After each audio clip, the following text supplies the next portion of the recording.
Vamos lá. Bom, primeiro, obrigada aí pela participação de todo mundo. Quem foi entrando, boas-vindas, pessoal. Eu sou a Jéssica, gerente da RH aqui da Extracrio. Convidei a Suelen, que é psicóloga, ela vai se apresentar, para a gente poder estar falando aí, trazendo algo relevante. Nossa ideia não é a gente tratar só sobre dados ou números, ou falar sobre o que é a campanha em si. Não é um assunto restrito a setembro, né, Suelen? Uhum. A ideia é a gente conseguir trazer a consciência, trazer à luz o que envolve, ou pelo menos em parte, né, o que dá para a gente tratar aqui, sobre a complexidade aí do suicídio, e a ideia é que a gente consiga, ao longo de todos os dias, ter influenciado um pouquinho cada um que está aqui, para poder falar e viver um olhar mais atento sobre essa pauta, né? Então, se apresenta, por favor, Suelen. Tá, vou me apresentar. Então, eu sou a Suelen, sou psicóloga, me formei em 2009 e desde então eu não parei mais de trabalhar, né, com a psicologia. Eu sou mineira, mas atualmente eu moro em São Paulo. Eu sou casada, sou mãe do Lucas e da Luísa e amo a profissão pela qual eu escolhi, né? A qual eu falo que eu não sei se eu escolhi, se eu fui escolhida, mas eu amo falar de psicologia, eu amo falar sobre comportamento humano, eu amo poder acreditar no ser humano. E o Setembro Amarelo, ele me atrai, né? Porque é um momento, não em si pela campanha em si, porque há uma questão muito grande, né, de falar que por que se fala só sobre o suicídio? Por que se fala só sobre o suicídio em setembro ou só sobre valorização da vida em setembro e os outros meses? Não, se fala sobre valorização da vida, se fala sobre suicídio o ano todo. Eu falo sobre isso o ano todo. Eu falo sobre bons hábitos de vida o ano todo. Mas o que a campanha, né? O que a gente quer fazer aqui hoje? É levar algum insight, algumas reflexões acerca deste tema, para que a gente possa, de repente, promover dentro de nós alguma mudança. Então, né, quando Jéssica e eu estávamos conversando, a intenção é levar algum insight e provocar algum tipo de mudança interna. Eu acho que hoje seria esse o desafio de hoje. E Jéssica estava totalmente fora do meu script. E agora, meia horinha antes de entrar aqui, eu recebi uma mensagem de uma senhora da minha antiga cidade. Eu morava em Santos antes. E há uns 3 anos atrás, uma jovem, ela pulou de um prédio de Santos. E, lógico, ela suicidou. E ela era uma jovem, assim, muito estudiosa, gostava muito de filosofia, gostava muito de psicologia. Eu nunca tinha tido contato com ela. E quando a mãe foi separar as coisas dela, roupa, livros para doar, a mãe queria doar esses livros para alguém que fosse aproveitar os livros da filha dela. E aí, estes livros foram parar nas minhas mãos. E hoje ela ficou sabendo que eu falaria sobre este tema. E ela me mandou um áudio falando que bom saber que os livros da minha filha caíram em boas mãos. Foi uma jovem, né, que retirou a sua vida. E a própria campanha do Setembro Amarelo, ela nasce a partir de um jovem, de um jovem de 17 anos que cometeu suicídio. Você sabe, Jéssica, o porquê do Setembro Amarelo? O porquê da campanha? Quando ela surgiu? Sim, a gente já fez algumas ações aqui na empresa, inclusive a equipe é muito participativa. Obrigada aí por quem estiver acompanhando, ex-colaborador, colaborador atual. E ali a gente já passou esse vídeo explicando. Mas fala para a gente, Suelen, por favor, como que surgiu, né, essa cor, esse mês? Explica um pouquinho. Na verdade, rapidamente, né? Mike era um menino de 17 anos e ele gostava muito de um Mustang amarelo dele. Mike, ele nunca deu indícios, nem para a família, nem para os amigos, de que ele poderia tirar a sua própria vida. E Mike tirou a sua própria vida. E aí, no dia do funeral, os seus amigos, todos muito sentidos, muito tristes, né, com aquele ocorrido, eles fizeram vários bilhetinhos com lacinhos amarelos escritos: se você precisar, peça ajuda. E o laço amarelo era em homenagem ao Mustang amarelo que o Mike tanto gostava. Mike era um menino feliz, um menino alegre, muito habilidoso, e ele não deu indício de que faria isso. Pelo menos a família e os amigos, né, não conseguiram perceber que ele estava em vias de cometer um suicídio. E aí, então, de lá para cá, de 2010 para cá, a campanha ganhou voz e vez. Por isso do laço amarelo, por isso da cor amarela, lembrando desse jovem que perdeu a sua vida lá atrás. E aí o tema continua, é esse, né? Tão relevante, é exatamente esse: se precisar, peça ajuda. Então, a gente vai conversar um pouquinho aqui, eu tenho algumas perguntinhas para a gente conseguir também identificar. Às vezes, a própria pessoa não entende que já está num nível em que ela precisa de ajuda, em que sozinha, muitas vezes, não está sendo o suficiente, né? Então, vamos lá, eu pedi para o João fixar aqui um aviso que é importante, a gente precisa fazer esse alerta.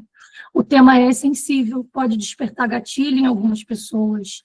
Quem já, infelizmente, presenciou, acompanhou alguma situação assim, ou até mesmo já teve esse tipo de pensamento. Então, a gente fixou aqui nas mensagens o número do CVV, que é um centro de apoio à valorização à vida.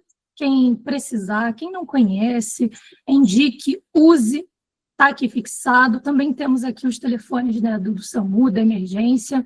E aí, quem não se sentir confortável, saia, né, saia desse bate-papo, talvez em outro momento, de outra forma, consiga acessar e trabalhar esse tipo de conteúdo. Mas a gente vai procurar fazer de uma forma leve e que consiga levar a informação realmente para vocês. Então tá. Su, deixa aí, conforme aconteceu aí a história da senhora, deixa o coração falar, deixa o coração te levar, mas fala um pouquinho para a gente quais seriam esses sinais e comportamentos que a gente tem que observar, identificar em alguém que está apresentando ali um risco, né? Tá. Antes de falar sobre fatores de risco, eu vou puxar a sardinha para o meu lado, né? Como psicóloga e, né, trabalhando com a terapia cognitivo-comportamental, eu gosto, eu olho, eu observo e prezo pelo comportamento do outro. Só que o comportamento, ele é muitas vezes motivado por uma emoção, que consequentemente é motivada por um pensamento. Todos os meus pacientes já ouviram falar e já foi trabalhado a tríade cognitiva. Pensamento gera sentimento, que gera comportamento. Então, quando uma pessoa comete o suicídio, eu fico me perguntando, o suicídio é o processo final, né? Mas o que passava pela cabeça dessa pessoa? Qual a qualidade dos pensamentos dela? Quais, voltado para a gente hoje, qual que é a qualidade do meu pensamento hoje? O que anda passando pela minha cabeça? São pensamentos funcionais, né, de vida, de motivação, de sentido, ou são pensamentos disfuncionais que não me levam a resolver um problema, que não me levam a conseguir, né, um sentido para a minha vida, a conseguir fazer alguma coisa. Então, nós temos que estar constantemente pensando e refletindo sobre os nossos pensamentos. E uma coisa que eu ensino muitos pacientes ficou bad, eu tenho atendido muito adolescente, né? Então eu falo assim, ficou bad, ficou para baixo, use a seguinte pergunta: o que está passando pela minha cabeça agora? Você conseguindo identificar o pensamento, você vai conseguir identificar a emoção que você está sentindo, a emoção ou o sentimento, e você vai conseguir identificar esse comportamento que você está tendo. Um comportamento, às vezes, muito disfuncional. Então, pode falar, Jéssica. É porque o pensamento em si, ele não é evitável, né? Ele é gerenciável. O pensamento, ele vem. Naturalmente, o próximo passo do pensamento é uma emoção, é um sentimento. Ele vem. Exato. Daí é que a gente começa a gerenciar, não é? Exatamente. Os pensamentos, tanto é que nós chamamos de pensamentos automáticos. Muitas vezes a gente não tem domínio, a gente não tem controle sobre aqueles pensamentos. Porém, né, a terapia, ela tende a ajudar o sujeito a fazer isso, ela ajuda o sujeito, ou se não, né, o sujeito precisa ir trabalhando isso ele mesmo, ele tem que aprender a interpretar estes pensamentos. Ele tem que aprender a questionar os pensamentos. Pensamentos são só pensamentos, né? Então, a pessoa que está em vias de cometer um suicídio, ela está pensando naquilo, ela está arquitetando aquilo, e as emoções estão sendo produzidas, né, direcionadas àquilo. E aí chega a vias de fato. Então, nós temos sempre que estarmos muito atentos para a qualidade do nosso pensamento. Não consigo identificar os meus pensamentos, Suelen. Quando questiono o paciente, por exemplo, o que passou pela tua cabeça? Não sei, não lembro, não sei, não consigo identificar, não consigo fechar, né, o pensamento. Então, que emoção você estava sentindo? Hoje, na paciente da manhã, eu falei, elenque para mim quais foram os sentimentos experimentados por você nesses últimos dias. Então, se você não consegue definir os seus pensamentos, vamos partir, então, das emoções e dos sentimentos. Nos últimos dias eu me senti muito triste, eu me senti muito para baixo, eu estou muito deprimida, sem força, sem energia, sem gás. Não, nos últimos dias eu estive muito alegre, estive muito feliz, alto astral. E estas emoções, consequentemente, elas vão ditar o comportamento. Né? E se o comportamento vai ser funcional ou disfuncional. Se uma pessoa está deprimida para baixo, isso é emoção.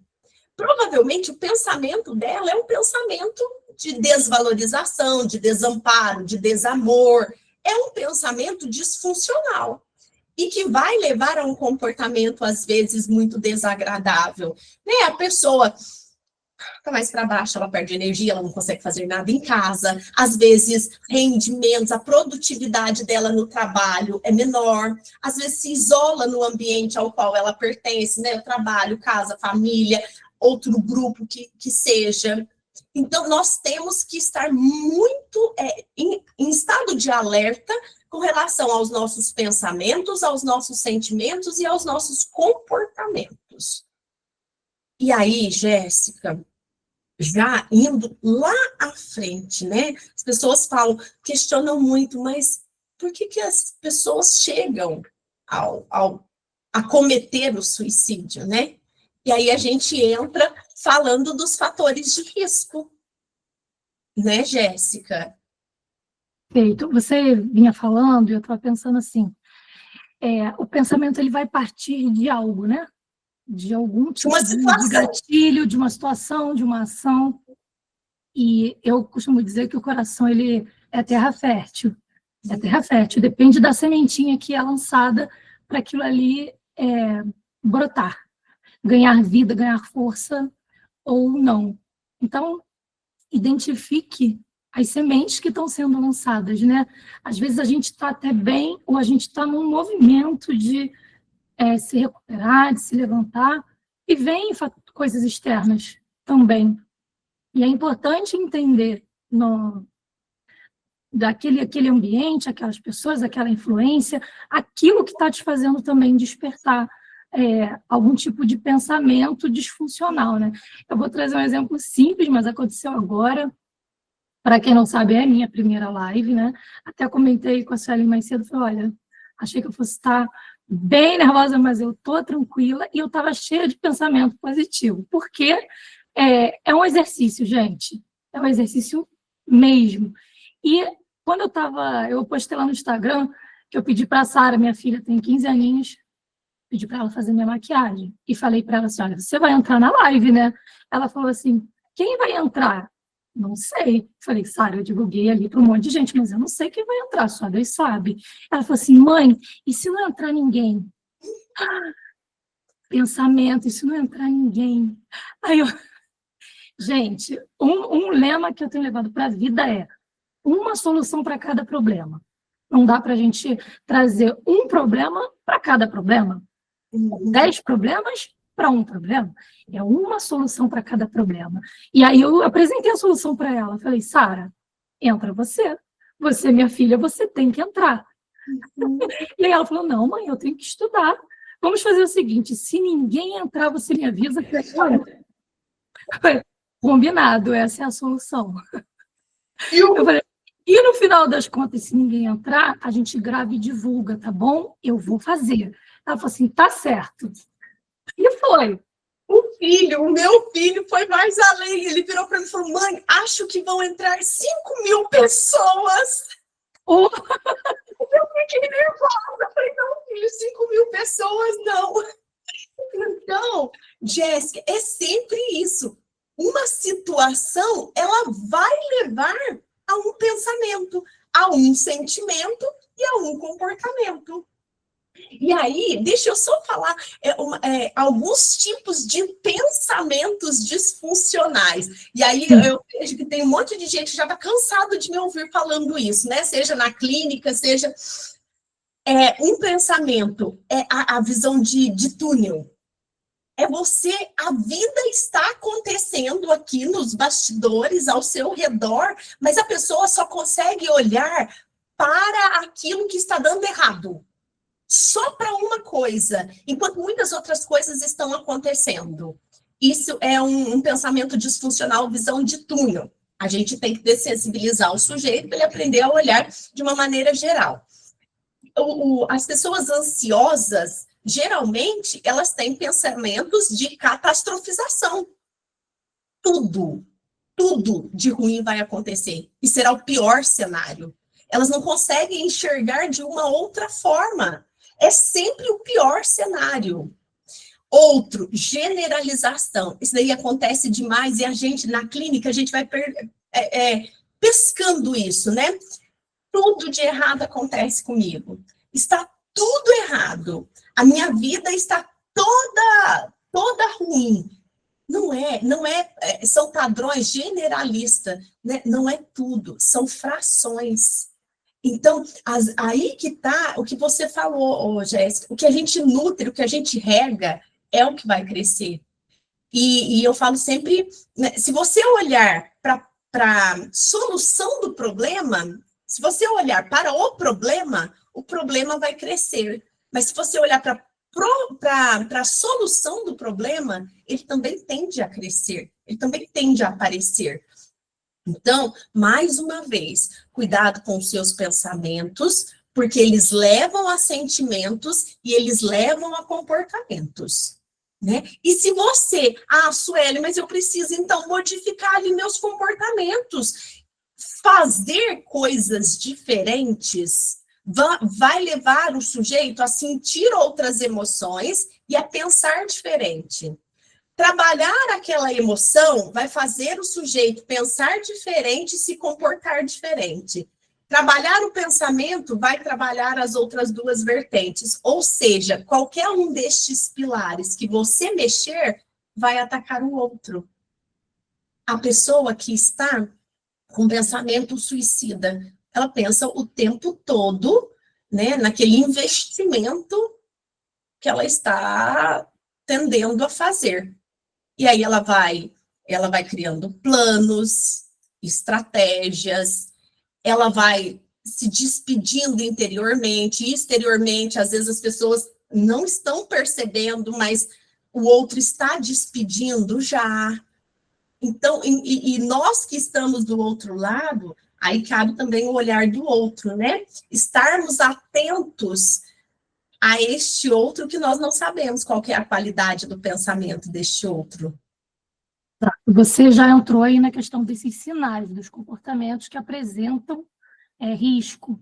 Consegue trazer um pouco, assim, alguns exemplos? Porque o pensamento ele é inacessível, o comportamento ele é observável.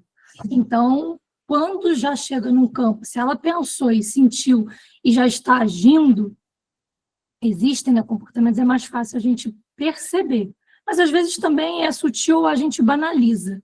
Então, consegue traduzir isso em exemplos de comportamentos ou de pensamentos que muitas vezes são verbalizados? A pessoa fala o que ela pensou, o que o coração sentiu. A pessoa, ela começa a dar sinais através da fala, verbalizando. Se ela não verbaliza, ela muda as atitudes dela. De repente, era uma pessoa falante, ela se torna mais silenciosa. Às vezes, era uma pessoa mais extrovertida, ela se torna mais introvertida. Às vezes, ela é mais introvertida, ela se torna mais extrovertida. Há uma mudança do padrão de comportamento da pessoa, né? Então, basta você olhar com um pouco mais de sensibilidade, talvez, porque a pessoa está muito vulnerável e ela dá brechas para que a gente perceba essa vulnerabilidade dela. E tem falas que costumam ser específicas desse grupo de pessoas que estão com esse comportamento.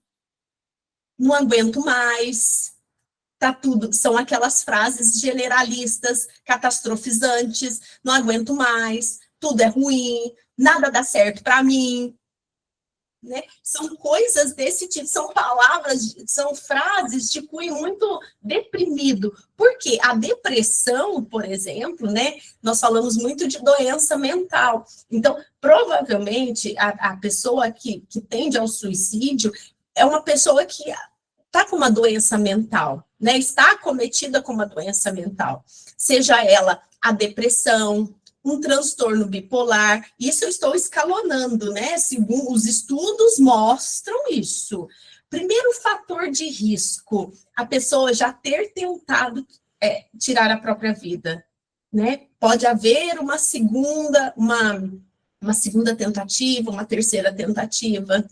Outros fatores de risco, a depressão, o transtorno bipolar, o uso e abuso de álcool e outras drogas, porque a impulsividade, o transtorno de personalidade, que é muito pouco falado, mas ele tem umas características muito gritantes, que é o borderline, por exemplo, né? É um transtorno de personalidade.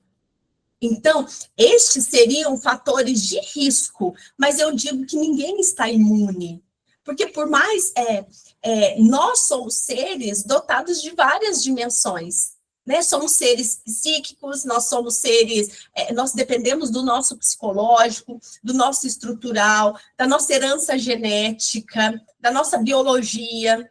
Então, nós somos seres muito complexos. E eu falo muito, né, em clínica, da gente alimentar as nossas diversas dimensões.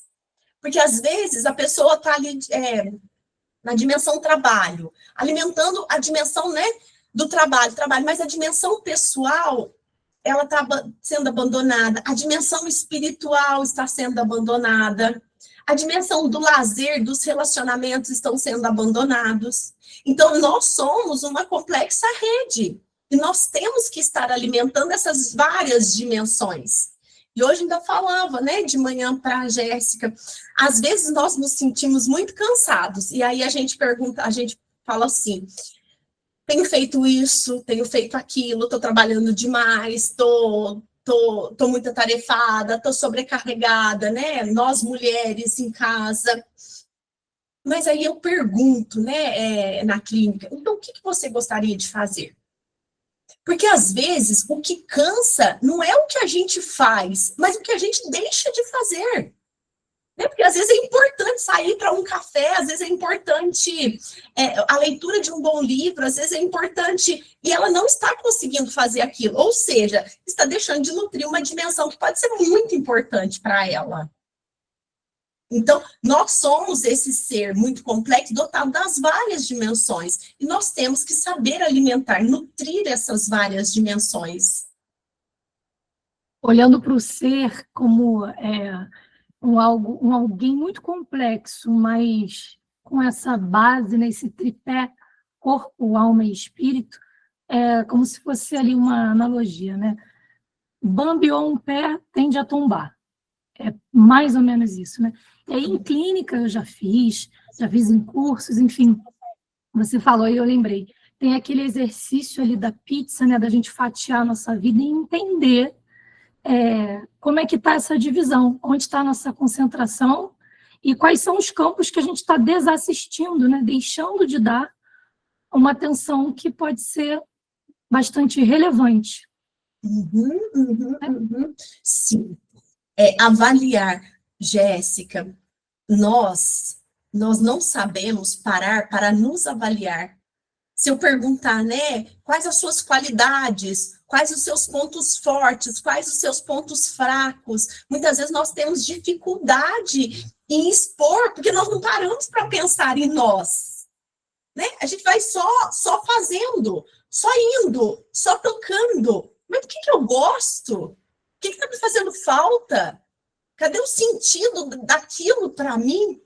Então, esse processo de autoconhecimento, de autorresponsabilidade, de autopercepção, ela também é muito importante. Eu, como gerente de RH, essas são perguntas fixas, né? Praxe já, a gente anota e a dica.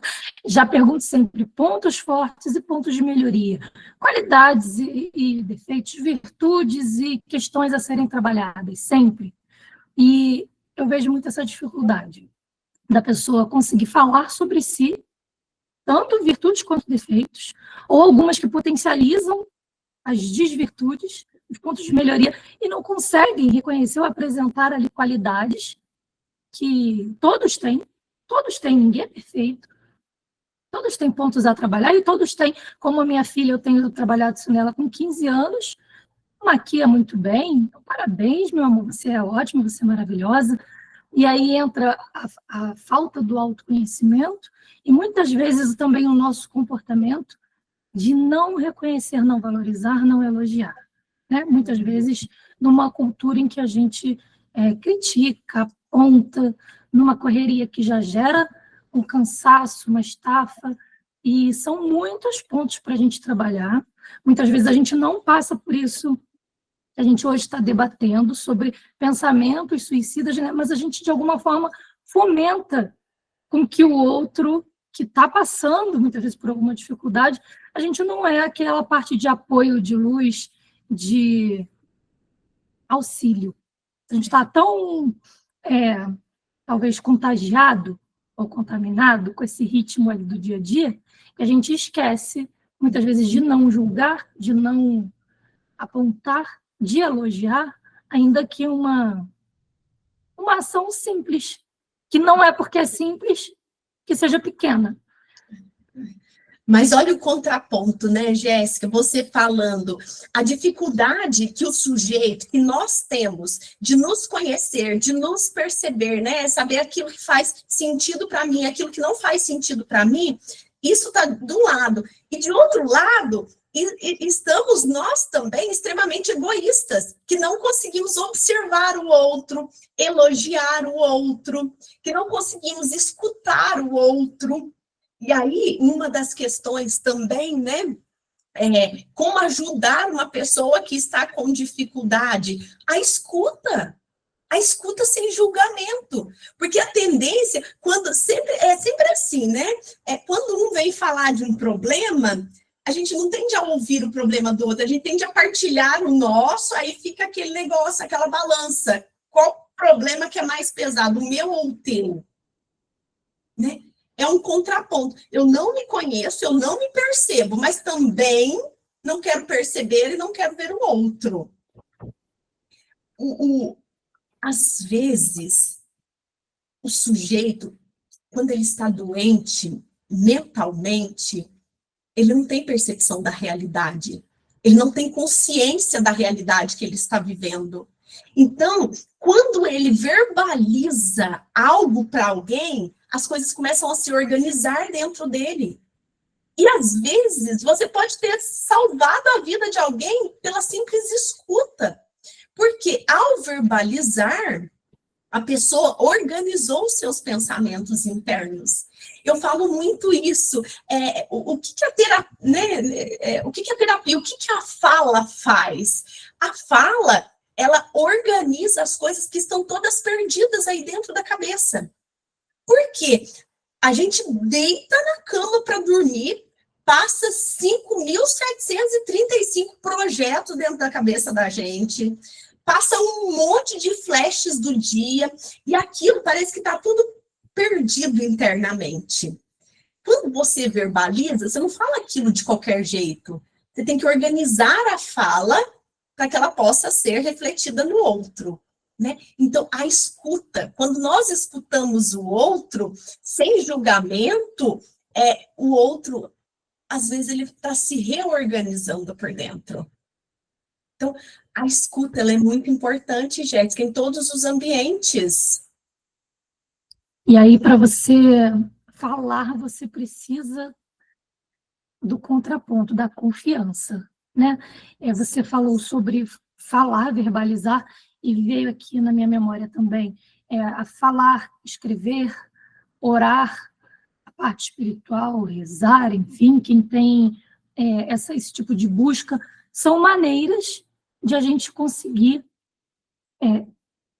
externalizar, de organizar e externalizar o que está sentindo. Sim.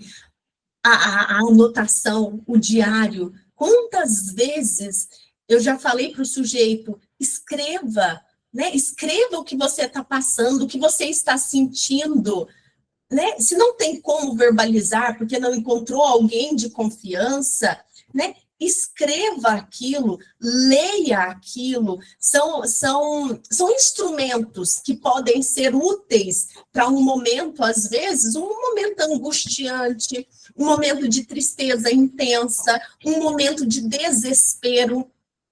E quando a campanha fala, né, se precisar de ajuda, peça, mas não é para qualquer um que a gente pode sair pedindo ajuda. Né? E não é qualquer um que está habilitado e capaz de ajudar.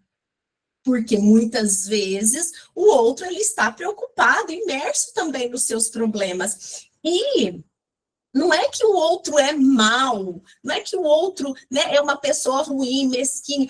Não, é porque para o outro a dor dele é a maior dor do mundo. Né? Mas por períodos ali, a gente pode se afastar um pouco. Nós podemos deixar a nossa dor aqui um pouquinho e ouvir a dor do outro, sem julgamento. Gente, ouvir o outro é salvar a vida do outro, muitas vezes. Justamente... Fala.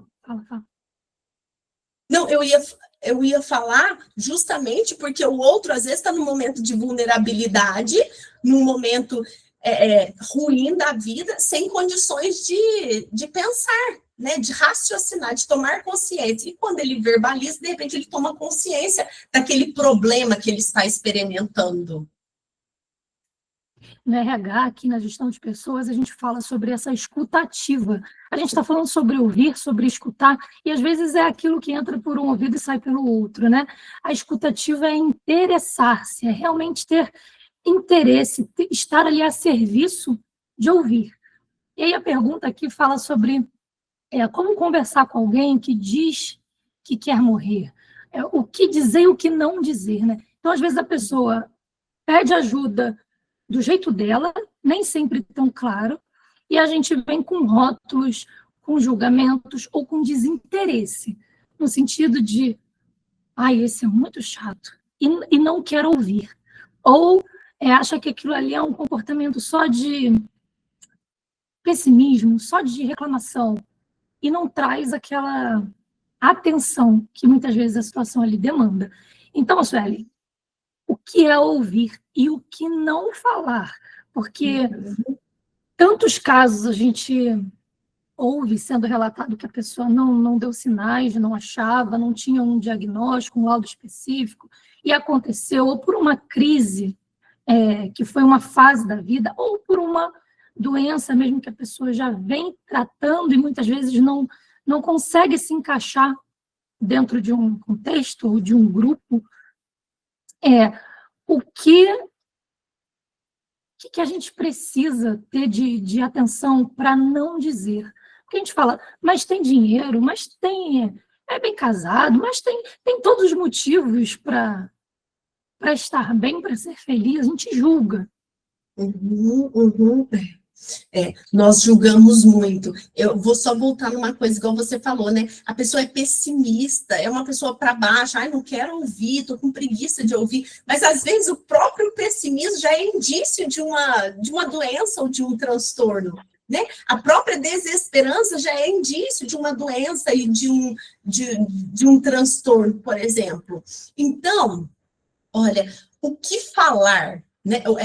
Como ouvir? É a escuta ativa, uma escuta sem julgamentos, uma escuta atenta, de olhar, não precisa falar nada. Eu até uso muito uma frase, quem fala menos erra menos, né? Então, é olhar para o outro. Tem gente que precisa de toque, por exemplo. Você, né, acabou de ouvir uma pessoa e viu... Pode abraçá-la, pergunta se ela quer um abraço, se ela aceita um abraço.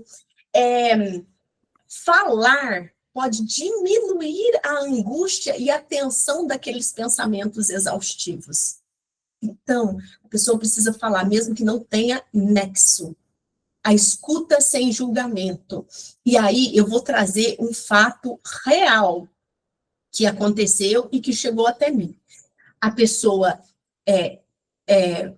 teve uma tentativa de suicídio, e é claro que ela foi para o PS, ela foi para o pronto-socorro. Chegando lá, o profissional, né, médico, era uma menina jovem, o profissional médico, sem compreender o viés de toda aquela motivação de tirar a sua própria vida, quis tratá-la. De que forma? Ele pegou o celular dele, foi mostrar foto de gente passando fome, de gente com realidades muito difíceis, de realidade... Ok, essa era a estratégia que ele teve, mas talvez não é a melhor estratégia, porque a dor do outro é a pior dor para ele, né? Se eu falar, tem alguém aí que tá com o braço quebrado, mas se de repente alguém tiver com uma unha encravada, às vezes a dor do outro é a pior dor para ele. E a dor mental, muitas vezes ela dói e a gente não sabe mensurar o tamanho daquela dor. Né? Você consegue mensurar, por exemplo, uma pessoa que precisa fazer uma cirurgia de apêndice porque dói demais ali o abdômen, mas ninguém sabe o tanto que dói o desamparo, a desesperança. Nós não sabemos disso. Então, essa escuta sem grandes intervenções, não precisa fazer grandes intervenções. Agora, o que fazer com aquela escuta, né? Depois que você escutou, orientar.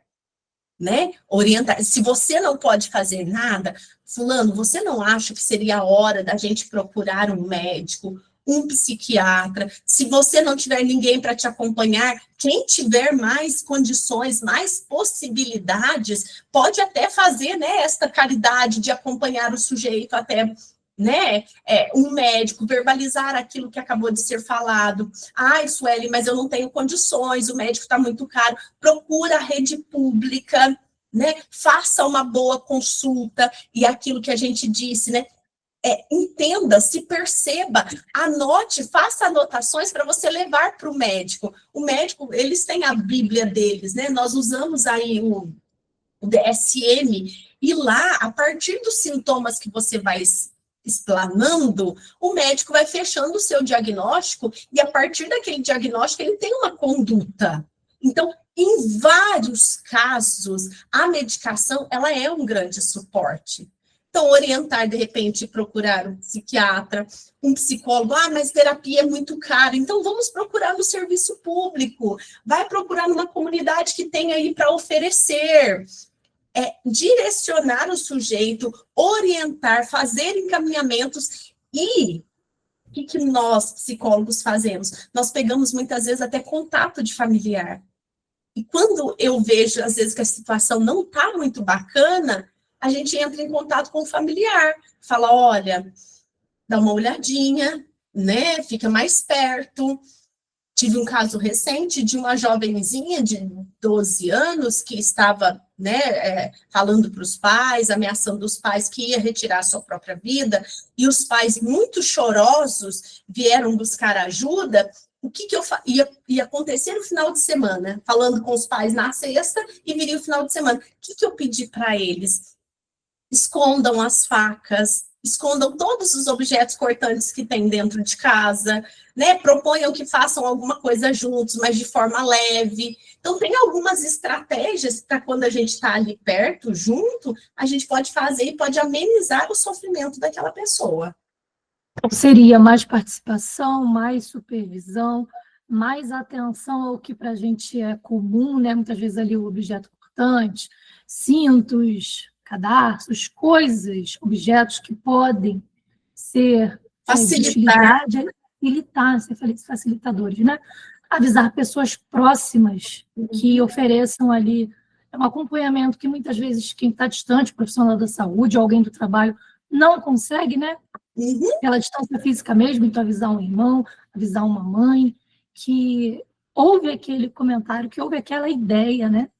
Que houve aquele anúncio de que esse era o pensamento e o sentimento da pessoa naquele momento.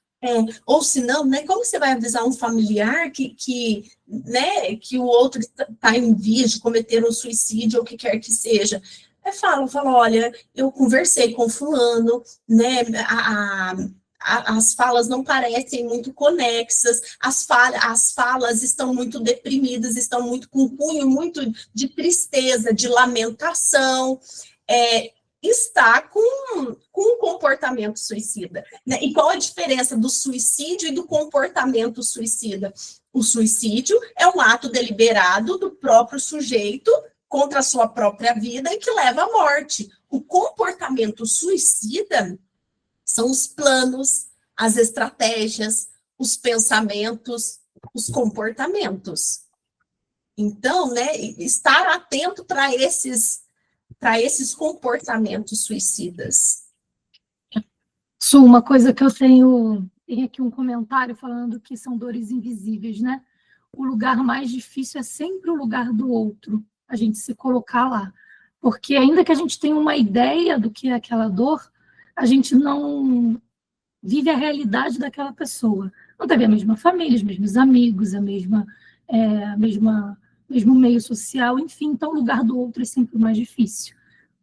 Eu sou cristã e uma das coisas que eu tenho pedido ali para Deus é para me tornar mais sensível à dor do meu próximo. Porque é isso, se a gente não tiver esse termômetro, essa sensibilidade, porque vem o automático é a gente julgar.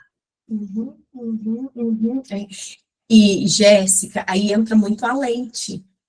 A lente que nós usamos, porque cada um tem a sua lente. É a lente que se olha a vida mesmo. E essa lente, ela foi confeccionada usando substratos lá de trás, né? Lá da infância. Quem que te criou? Agora, não vou pôr a culpa em pai e mãe, não. Não é isso. Mas é voltar no nosso passado e ver lá atrás, né? Como que nós fomos moldados, como que nós fomos criados, e não só a família, a comunidade, a escola, a cidade. É claro que a tua visão, né? Você que viveu no Rio a vida inteira é diferente da minha visão, por exemplo, que vim do interior de Minas Gerais, né? A minha realidade de família é diferente da sua. Então, cada um olha o mundo com a lente que tem. Só que, detalhe, a lente, às vezes, ela precisa ser trocada. Ela precisa ser ajustada. Então, nós também temos que estar abertos para mudar essa lente quando for necessária. O Suelen falando sobre lente, tem aumentado muito os casos entre jovens, né? Eu queria, quando a gente falou de autoconhecimento, me veio a seguinte pergunta: acontece com homens e mulheres, mais homens, mais mulheres, mas agora falando sobre, a pergunta era, acontece não só o suicídio, mas a dificuldade de se conhecer, de se perceber, ela é pertinente para homens e mulheres e na mesma proporção? Sim. E a segunda questão, que seria a lente, qual lente a gente tem que colocar para poder olhar para os jovens? porque tem aumentado muito o índice de suicídio entre essa faixa etária ali um pouco menor, entre os jovens, né, de 15 a 24 anos, enfim. E muitas vezes a gente olha para eles achando que eles não têm problemas na vida. Ah, só tem a preocupação de passar na escola. E não é bem assim, né? Eles sofrem, eles têm... Hoje, a gente tem temas sendo muito divulgados, muito relevantes, a questão do bullying. A gente teve aí o fenômeno do Felca falando muito sobre isso, né? Então, às vezes, eles passam por coisas que a gente não tem noção, eles não se abrem, a gente não acompanha, não vive ali a realidade deles, ou até mesmo a nossa juventude foi completamente diferente, e a gente não enxerga aquilo como um problema real, a adolescência. Eles passam de uma forma diferente da nossa, né? De uma forma diferente de nós adultos. Então, os jovens, eles são muito impulsivos. E uma combinação quase letal é impulsividade, desesperança e uso e abuso de álcool e outras drogas. Né? Então, a adolescência, o adolescente, ele está muito vulnerável aí a esse campo, né? Ele está muito vulnerável às amizades, muito vulnerável às redes sociais. Então, ele usa essa impulsividade dele e essa forma de ver, essa lente, para alimentar aquele sofrimento que às vezes é um sofrimento para ele, mas que vem de um pensamento, de um pensamento muito distorcido, de um pensamento muito disfuncional. E quando ele não se abre com a família, ou não se abre, né, para pessoas competentes, digamos assim, o problema dele não é resolvido. E ele precisa resolver a situação dele. E o jovem, na impetuosidade dele, ele quer resolver o problema. E, às vezes, de forma... essas que a gente desastrosa. Sim, eu tenho 2 jovens aqui, né? Você sabe. E ações que eu tenho feito para tornar esse ambiente do lar, da casa, um ambiente mais seguro, para que eles falem, para que eles se sintam... Porque isso acontece na entrevista de emprego também. Muitas vezes a pessoa não se conhece, mas muitas vezes ela não quer se expor. Óbvio, tem alguém ali filtrando ela, né, para algo que ela busca, ela não quer errar, ela não quer falhar.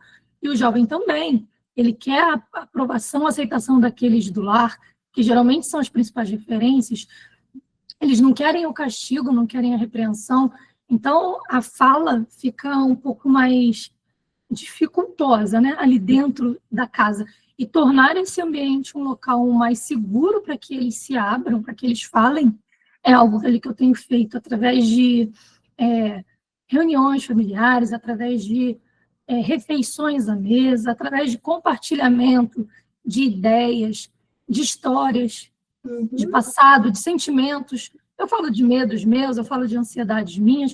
Fora isso, acompanhar redes sociais, né? Conseguir participar do grupo que eles estão inseridos, conhecer amigos, conhecer o lugar que estão frequentando, perceber vestimentas, falas, para entender como tais ideias deles, certo? Outras dicas que você daria ali para esse olhar mais atento a quem tem filhos, sobrinhos, enfim, jovens?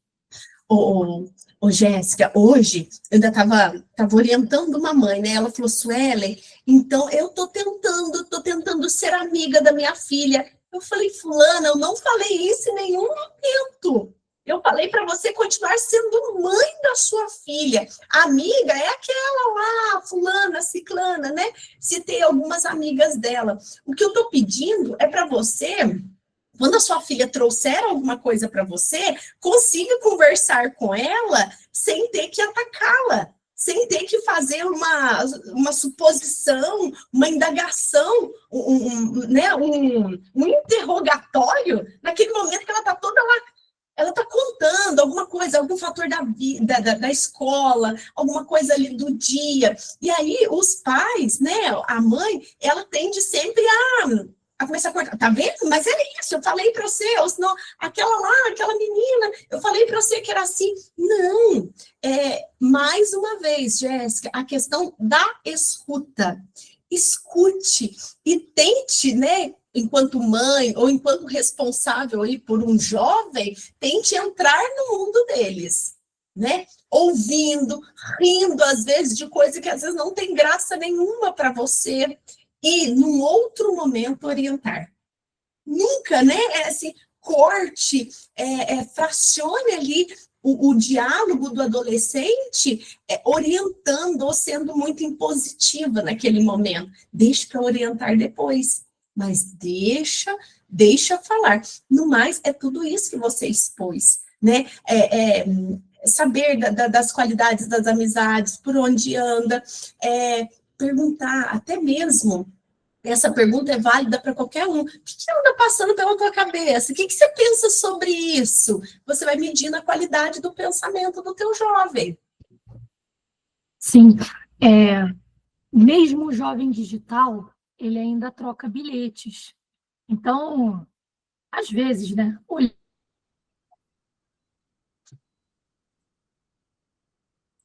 para a gente. Oi, Falhou? Jéssica.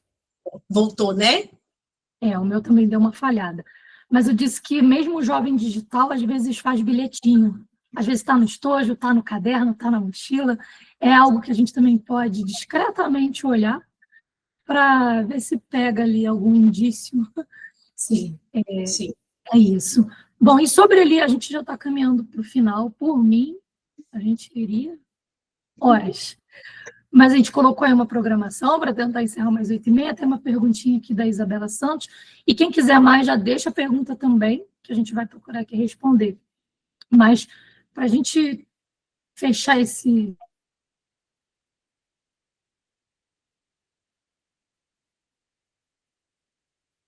Nossa. Jéssica. Será que sou eu, gente, que estou caindo, ou é a Jéssica? Suelen, acho que a internet dela deu uma falhada lá, tá? Ah, tá. Só um A minutinho. minha tá boa, João. A minha tá boa também, a minha tá boa. Tá. Aí, voltou. Ela voltou. Voltou. Tá. Perguntando aqui para o meu moderador, é minha internet?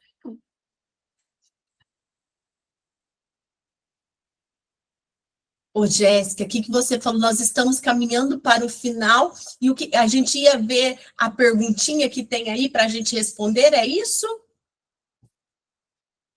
Isso.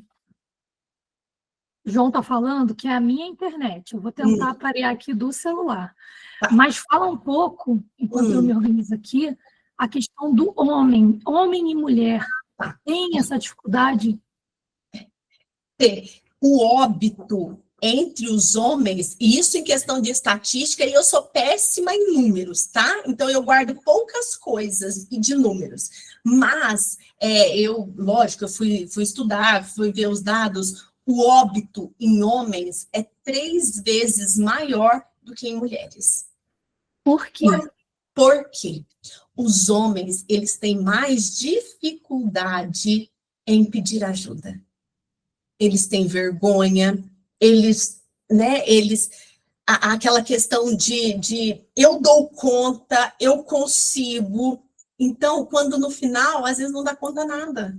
Era só pedir ajuda e as coisas poderiam ser resolvidas. Mas aí, nessa ânsia de buscar uma solução para aquele problema, a solução, às vezes, acaba sendo retirar a própria vida. E as mulheres, o que acontece? As mulheres têm uma rede de apoio maior. As mulheres têm um envolvimento, isso é interessante, as mulheres têm um envolvimento ali nas atividades domésticas, nas atividades da família, que façam com que elas se agarrem mais à questão da vida do que da própria morte. Quantas mães, né, quantas pessoas, quantas mulheres já não chegaram até aqui, né, e falavam assim, nossa, a minha vontade era morrer, mas eu não tenho coragem de fazer nada com relação à minha vida. Por quê? Porque pensa nos filhos que vai deixar, porque pensa na mãe, porque pensa né, nas pessoas que vão deixar. Como que vai ser a casa, a dinâmica da casa com a ausência dela. Então, a mulher, o homem, o óbito entre os homens é 3 vezes maior do que entre as mulheres. Justamente por conta disso. O homem tende a ter não ter essa coragem de pedir ajuda, essa coragem de mostrar a sua sensibilidade e a sua vulnerabilidade.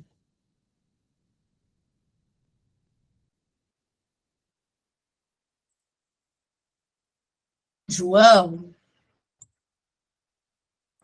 Ela deu uma lagada lá. Não tem problema. Tinha uma perguntinha aí, não tinha? Deixa eu fazer aqui, ó. Isabela Santos perguntou o seguinte: tem alguma prática, algum hábito diário simples que possa ajudar a fortalecer, melhorar, no caso, também, a nossa saúde mental? Isabela, olha, se você fizer o básico bem feito, você já está na frente de um monte de gente com relação à tua saúde mental. Pense na tua nutrição, o que você anda comendo, como que você anda se alimentando, que tipo de atividade física você anda fazendo. Nossa, eu não tenho tempo para nada, mas Shiri, eu tenho uma paciente que ela não gostava de ir para academia, não se sentia à vontade. Ela começou a fazer dentro da casa dela, 20 minutos, meia hora de atividade física na casa dela de manhã. Às vezes ela faz até de pijama. E eu vi a foto dela minando, dela pingando, fazendo atividade física no tempinho que ela tinha lá dentro da casa dela mesmo. Então, atividade física, tem essas coisas de praxe, né? Atividade física, nutrição, um sono de qualidade. Não é porque existem 1000 preocupações na nossa cabeça e temores que a gente vai piorá-los perdendo uma noite de sono. Então, o que a gente fala, né? O que eu falo muito para os pacientes? Quando a cabeça está pulsando muito à noite, mas você precisa dormir. Você precisa, porque todo mundo precisa dormir. É à noite que acontece a faxina mental. Então, tá cheio de coisa. Pega um caderninho, deixa sempre um caderninho, um bloquinho de notas, anote ali todos os problemas, todas as questões que você tem que resolver no outro dia, tudo que está te preocupando, fecha o caderninho e fala para você mesma: olha, já anotei tudo, amanhã quando eu acordar, eu abro e vou resolver todas essas preocupações. Então, um sono de qualidade, prezar por este sono, pela nutrição do corpo, por qualquer movimento. E aí o movimento, eu brinco muito com os pacientes assim, né? A prática de atividade física. Quanto menos tempo parado, melhor. Fazer alguma coisa é melhor que não fazer nada. Fazer mais é melhor que alguma coisa. O melhor exercício, sabe qual que é? Aquele que é feito. Com companhia pode ser mais legal. Quantas pessoas às vezes querem caminhar, né? Mas fico desanimada. Chama alguém para ir caminhar junto com você. Outras coisas. Planejamento diário. Tem gente que se perde ali no dia e fica todo atormentado porque não tem uma rotina ali estabelecida, um planejamento do seu dia. Então, planeje, Isabela, de repente, o seu dia, a sua vida, o que você quer, o que você tem que fazer naquela semana, o que você tem que fazer naquele dia. O que acontece? Muitas vezes, o papel é um grande aliado. Então, muitas vezes, você retira o que está aqui dentro da cabeça, preocupando aqui dentro, e coloca no papel. Você organiza ali no papel. Então, um planejamento diário, as boas companhias, qual que é a qualidade das pessoas que estão ao teu redor? São pessoas que te levam, né, a pensar coisas boas, a ter boas atitudes, a ter boas emoções? Ou são pessoas muito deprimidas demais, ou que não querem ajuda, ou que só reclamam? Então, veja a qualidade das pessoas que estão ao seu redor. Os bons livros, as boas leituras. A rede social está aí bombardeando a gente de um monte de coisa. Faça uma limpa nas redes sociais. Às vezes tem coisa que não te serve mais. Sai das redes sociais e coloca outras coisas, às vezes, que possam te bombardear de forma mais positiva. Uma coisa que é tão simples, que as pessoas fazem muito e que causam um mal-estar generalizado no próprio ser, é o hábito de reclamar. Nós temos o hábito de reclamar constantemente. Então, reclamar demais, ela gera um adoecimento na gente, digamos assim, né? Então, reclamar menos, ou verbalizar menos as reclamações, né? Treinar a gratidão, treinar a agradecer mais. Boas músicas, quem gosta de música, né? Poder cantar, poder ouvir boas músicas. E um fator, assim, que para mim, e os estudos mostram isso, para mim particularmente é muito importante, mas os estudos mostram isso também, trabalhar a tua espiritualidade, seja a religião que você tiver, né, trabalhar a tua espiritualidade, e isso, né, a espiritualidade leva muito a essa questão de uma esperança, né, um sentido para a nossa vida, um propósito, um esperar. Então, a questão de praticar a esperança, a espiritualidade, é algo também que é uma chave muito grande para quem quer qualidade de vida mental, digamos assim. Isabela, eu respondi a tua questão? Deixa ela responder ali. Eu senti a pergunta respondida, sério. Deixa a Isa aí se manifestar. Coisas que eu fiz também foi fixar um tempo de tela, né? E as redes sociais acabam trazendo para nós, eu acho que inconscientemente, muita comparação. A gente se compara com aquela ilusão, com aquela perfeição que está ali, né? Essa semana mesmo eu conversava com uma pessoa sobre isso. É automático. E aí a gente olha para os nossos problemas e olha para esse mundo virtual que parece que é só luxo, só perfeição. E fica se sentindo inferior, qual que seria a palavra? Desprivilegiado, talvez? E aí vem essa questão que a Daiane pôs, né? Esse aumento do suicídio entre os jovens pode estar relacionado aos padrões impostos pela sociedade. O que acontece? Quando a sociedade dita alguma coisa, nós idealizamos. Então, muitas vezes, os jovens, e isso eu estava falando sobre idealização com uma paciente hoje de manhã, que não é jovem mais, já é uma adulta. Mas, mesmo assim, idealiza certas coisas. Eu idealizo certas coisas também. Então, muitas vezes, a sociedade dita uma coisa e nós idealizamos, né? E o ideal, às vezes, está só no nosso imaginário. Não é algo que sirva, que me caiba, por exemplo. Mais uma vez, a questão do autoconhecimento, porque muitas vezes o que faz sentido para outra pessoa não faz sentido para mim. Tem que fazer sentido para você, tem que fazer sentido para mim.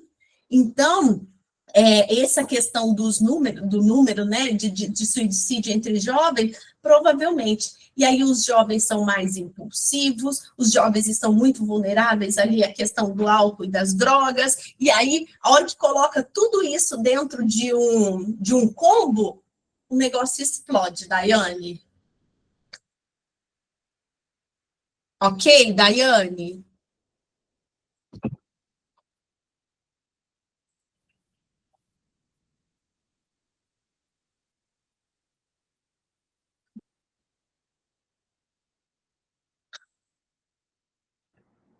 Jéssica? Oi? Ok, né? Ô, João, eram essas as perguntas que tínhamos aí para nós, né? Era assim. Posso fazer uma? Pode.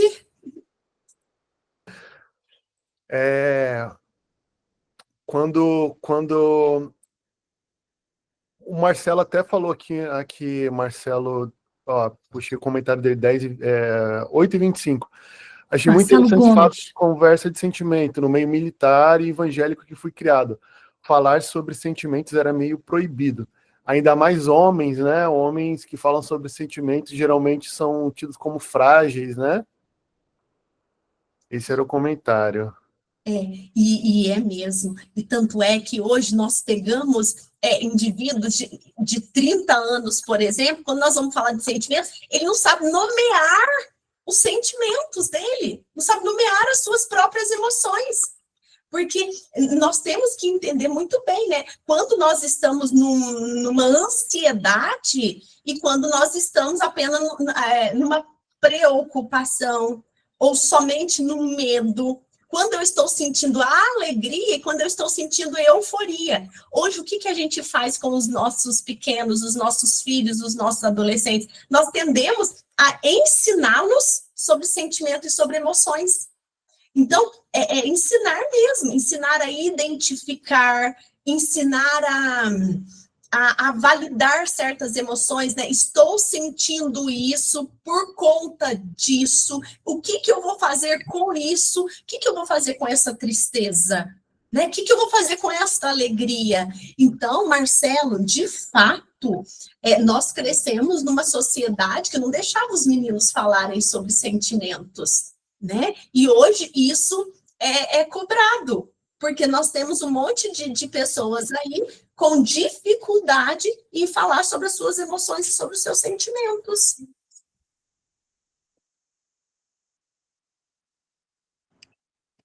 Ô, Sueli. Oi, Marcelo. Boa noite a todos. Não sei se pode falar, você é bem sucinto, né? Eu conversei até com a Jéssica sobre isso, né? Acho que foi ontem ou foi hoje de manhã. Eu descobri que poderia falar sobre sentimentos sobre uma palestra da Petrobras, né? Qual eu trabalho, e sobre Setembro Amarelo, porque meu pai é militar, né? É da Marinha, então ele sempre teve essa frase, criou a gente, nós somos 8 filhos, com aquela frase de somente a violência gera compreensão, e assim a gente foi criado. E na Petrobras a gente tem que dar resultado também, o petróleo tem que subir. E na minha função, né, de gestor, aí eu sou bastante cobrado, né? E conversando com a equipe e tudo. Aí depois dessa palestra de Setembro Amarelo, eu tive uma outra visão sobre sentimentos, e como eu fui criado também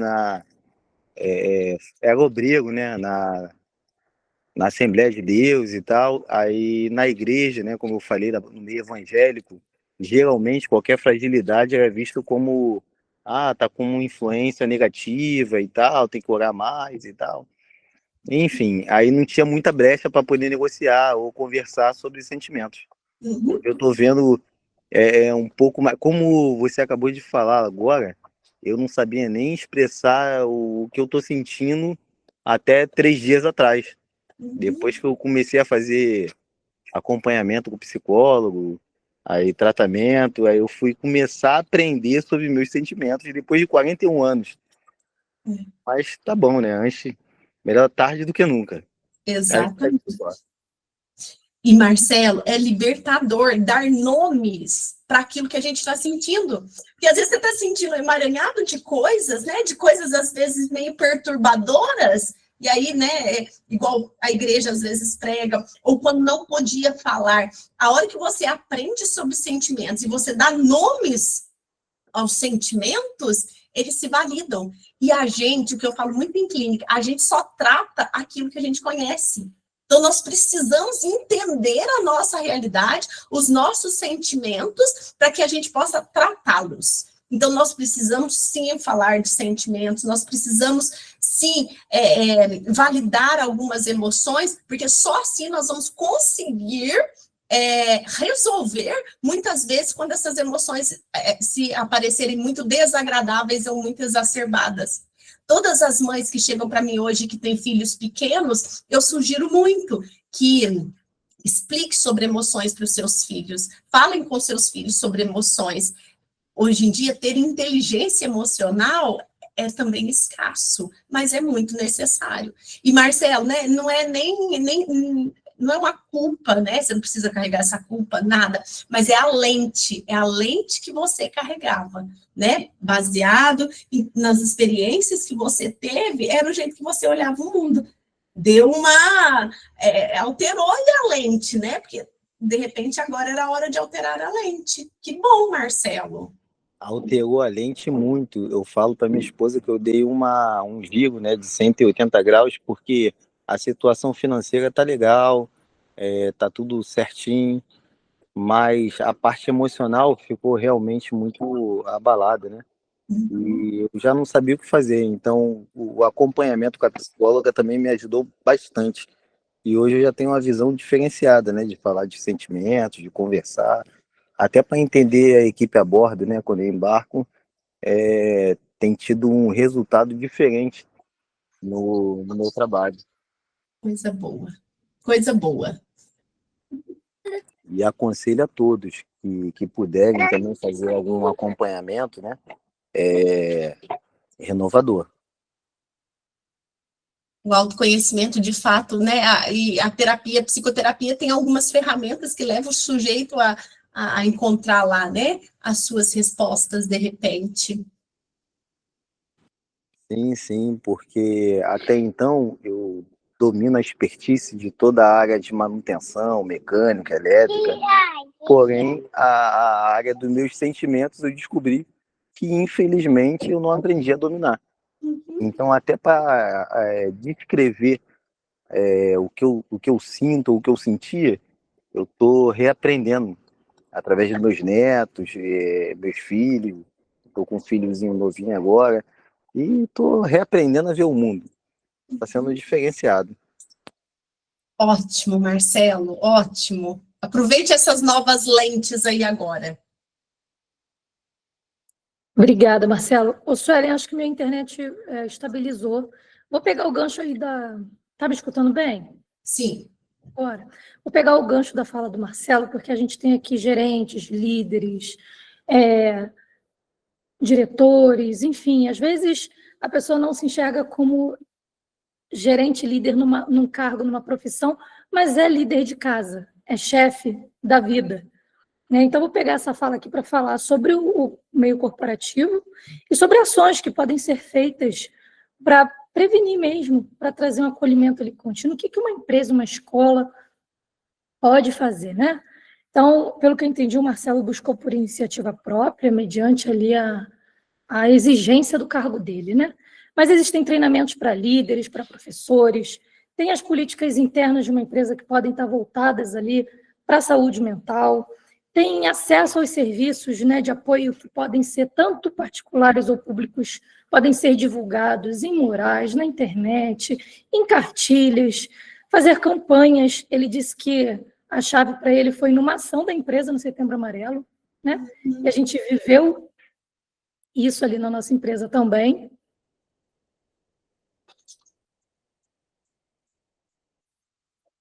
Jéssica, eu estou te ouvindo, mas parece que está travado, né? Eu parei porque travou sua imagem.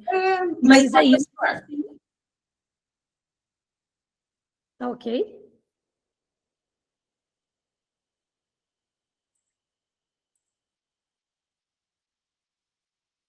Pronto, para mim voltou aqui a imagem. É isso, são essas dicas aí de ações, acompanhamento, monitoramento. Aconteceu na nossa empresa, colegas com olhar atento a outros colegas que trouxe para a gestão, que trouxe para a direção, uma observação ali sobre um comportamento, sobre, enfim. Então, dentro de empresas, dentro de escola, a gente pode fazer essas ações. E aí, para a gente fechar, Suelen, acho que as perguntas já foram feitas, para a gente conseguir fechar, eu queria trazer aqui aquela ideia que a gente comentou sobre a esperança, né? Que vem do verbo esperançar. E eu ouvi o Cortella falando, e ele explicava que não era sobre você sentar, parar e ficar esperando algo. Era sobre a esperança, ela tem a ver com ação, com movimento. Então, é você caminhar em direção àquilo que você acredita e que você quer, entende que aquilo ali é bom, é solução. Mova-se de esperança, é um combustível, é um impulsionamento em direção àquilo que vai trazer solução, vai trazer resultado.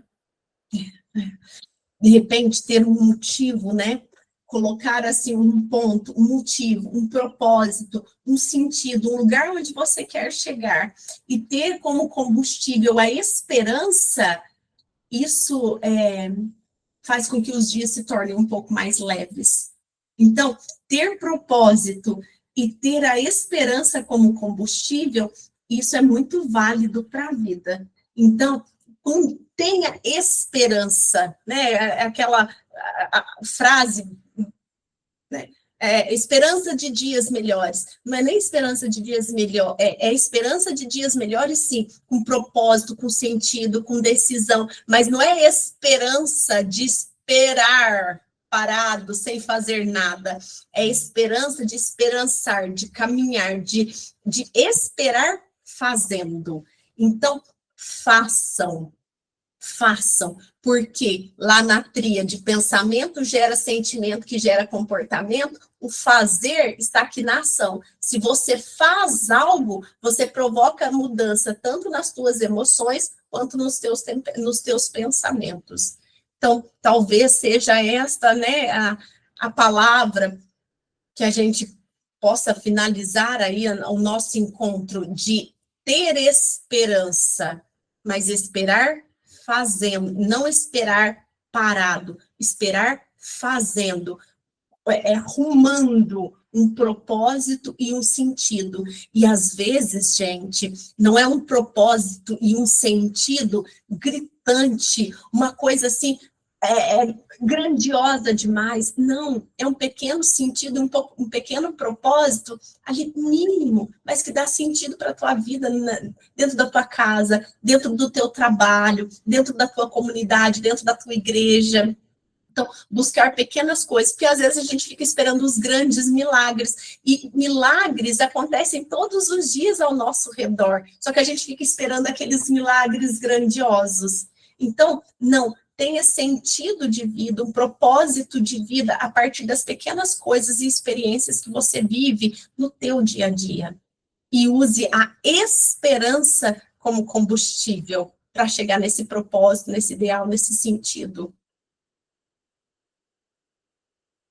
Isso, não, Jéssica? A Jéssica bugou de novo, gente.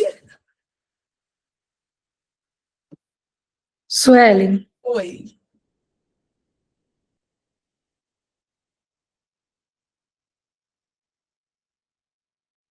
Jéssica, estou te vendo. Charlene, obrigada, bem. Ô, Suelen, uma frase muito comum, dito popular, né, e antigo, é enquanto há esperança, há vida. E o Cortella trazia essa ideia falando que a esperança ela necessita diretamente da vida.